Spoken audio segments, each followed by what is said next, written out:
Hello, everyone, and welcome to the Flow Over Fear podcast, where it is our mission to help you to rise above fear and realize your ultimate potential in leadership and life.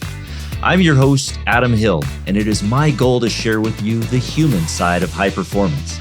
My guests share their experience with fear, anxiety, struggle, challenge, and most importantly, despite all of it, how they rose above it to achieve incredible results. So, if you're ready to rise up, let's get started. Hey everyone, welcome to Flow Over Fear. Today would usually be the day that I do a recap episode of the interview that I just had earlier this week. But I didn't have an interview earlier this week. I didn't have a guest. Instead, I did a show on 11 of the lessons that I've learned from 11 years of sobriety. And if you haven't had a chance to listen to that episode, I would suggest you go and do it, because if you're not one that's suffering with alcoholism or addiction or anything like that, chances are you might know somebody who is. And I wanted to share some of the insights that I've had from my 11 years of sobriety. I just celebrated my anniversary about a week or two ago, as of the airing of that episode. And I really wanted to talk about some of those things that many people might be feeling. So in a sense, I just didn't have a guest this week. We didn't have an interview, and therefore there's not going to be a recap episode. So instead, I wanted to give you all something very special. Right around this time last year, I released my book, Shifting Gears from Anxiety and Addiction to a Triathlon World Championship.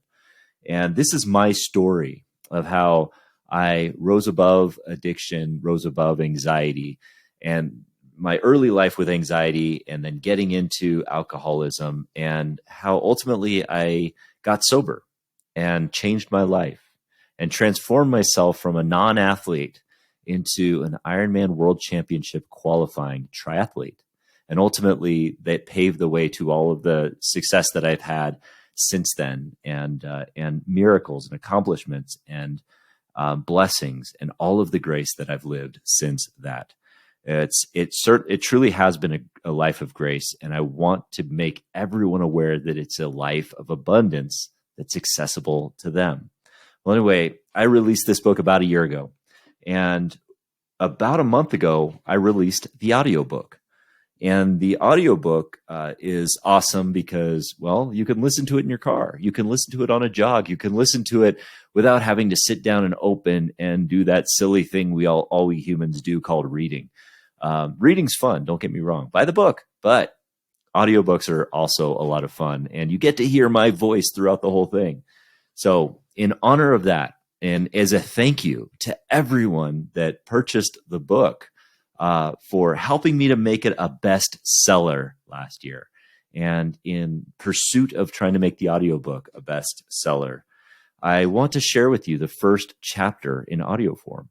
So that's my special treat for you today. I'm going to share chapter 1 of Shifting Gears with you, the audiobook sample. And if you'd like to pick up a copy of the physical book, you can buy it on Amazon.com. If you'd like to buy the audio version of it, you can go to Audible and pick it up there.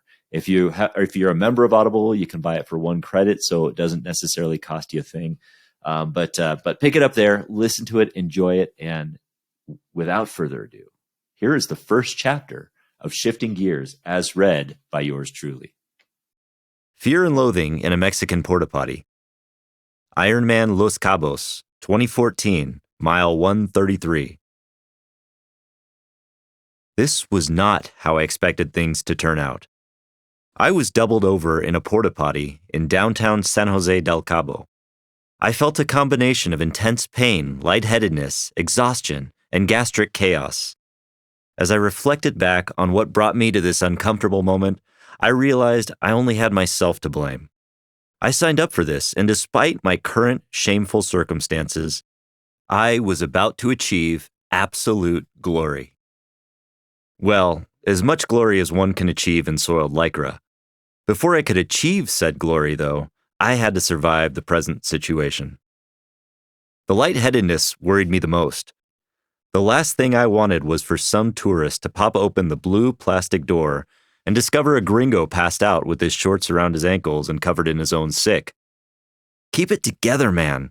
Head between your knees, breathe in, breathe out. The afternoon heat of Cabo intensified within the big blue hotbox, producing an unbearable fecal humidity. I knew full well that my bare ass was in contact with the most unsanitary of toilet seats. In any other circumstance, I would have relied on my quadriceps to hold me in a squatting position to avoid any contact with the seat in question, or I would have lined the seat with some toilet paper. But neither was an option in this instance. The need for immediate rest and relief took priority over personal hygiene. Time was of the essence. This was not my finest moment. Toilet paper. Oh, fuck. I hope there's toilet paper in here. I glanced over and panicked. The toilet paper was on the roll. Thank God. I could go back to my pity party and the thoughts running through my head. What the hell am I doing here? I want to quit so bad. I can't quit. I'm almost there. Almost there is 8 more miles. Fuck this. Don't pass out. Shape up, man. When you finish this thing, it's going to be glorious. There will be pizza. Pizza? Are you serious? I feel like shit right now. Despite my miserable state, things could have been a lot worse. The porta potty was my refuge. 10 minutes before, when my stomach dropped and it was clear that I would not be able to trust my bowels to cooperate from that point forward, I had a desperate need for release. It was the culmination of a week's worth of anxiety, more than 500 grams of sugar consumed on the race course, and probably some bad Mexican tap water. For 2 miles, I tried to hold it in, but with each new step, I found myself on the verge of failure. At the moment I was ready to squat behind a cactus, I came upon an oasis in the desert, this porta potty. It was a shining, smelly beacon in the darkness of panic and urgency. When I fell through the spring-loaded door to my place of refuge, I felt instant relief. This was followed immediately by the realization that I was about to succumb to heat stroke. The temperature outside was about 85 degrees, but this dirty sauna had to be 120 degrees. All of the liquid in my body became sweat in an instant. My heart rate surged and my blood pressure dropped.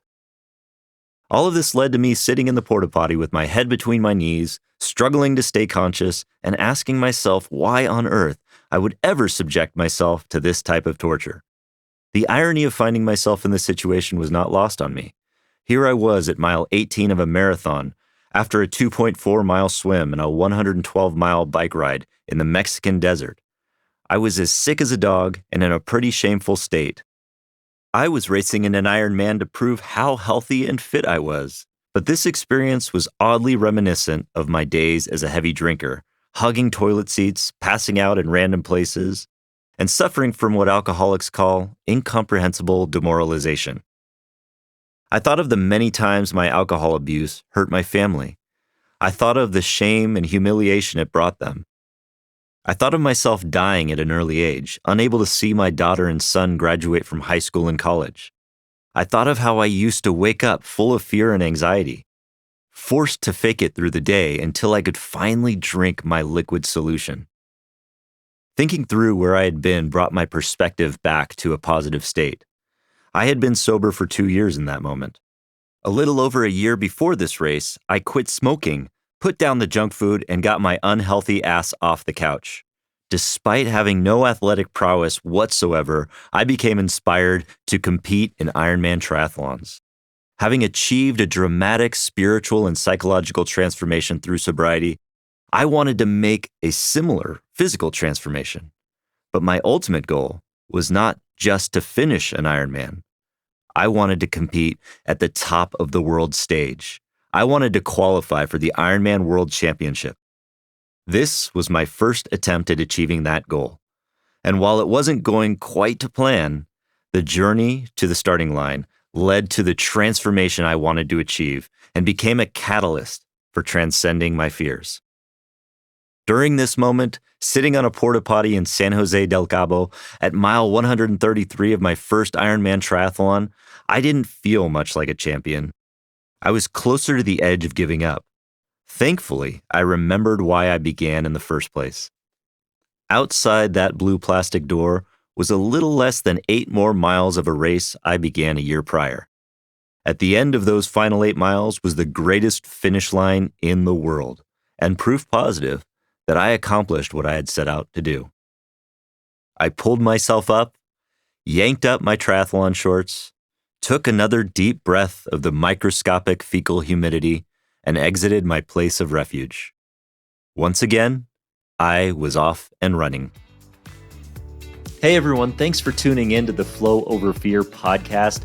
If you'd like to learn more about getting into flow and learn the foundations of flow, I have a free video series on my website at www.adamcliffordhill.com called The Foundations of Flow. Feel free to go there and download it and start your journey to rising above fear and achieving greater flow in your life. And if you like this episode, and I'm guessing you did if you stuck around for this long, then please do me a favor and hit the subscribe button, and you will receive notifications when I have new interviews, new recaps, and new trainings that pop up on YouTube. Thanks again for joining us.